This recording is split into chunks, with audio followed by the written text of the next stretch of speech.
Votre attention, s'il vous plaît. Nous vous souhaitons la bienvenue aux urgences. Si votre état s'aggrave, ne vous inquiétez pas, c'est normal.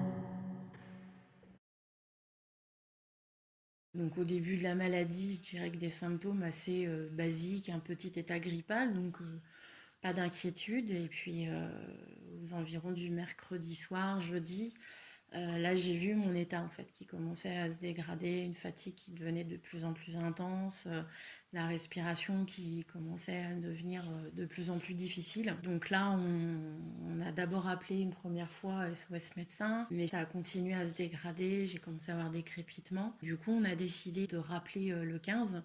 Là, le médecin que j'ai eu, pour lui, je n'étais pas suffisamment essoufflée pour que mon état de santé soit jugé critique.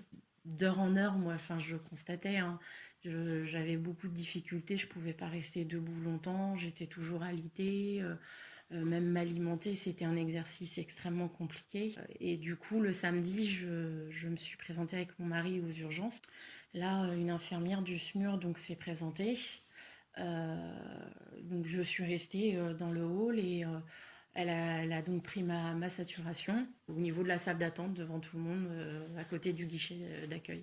Donc j'avais une saturation comprise entre 92 et 94. Elle a estimé le fait qu'elle était capable de monter jusqu'à 94, c'était satisfaisant. Malgré le fait que j'avais de la fièvre, je lui ai parlé des crépitements quand je respirais. Mais tout ça, pour elle, c'était pas suffisamment grave. Donc, elle a eu l'aval du médecin qui lui a dit que mon état n'était pas jugé critique. Donc, on m'a demandé de rentrer. Et là, c'est vrai que on se sent un peu désemparé parce que je me suis dit, enfin, ils vont me prendre en charge, ils vont au moins me surveiller. Et là, pas du tout. Du coup, on repart comme ça. Donc là, effectivement, à un moment donné, on commence à avoir très peur parce que on se dit, mais est-ce que je vais pas finir par mourir chez moi?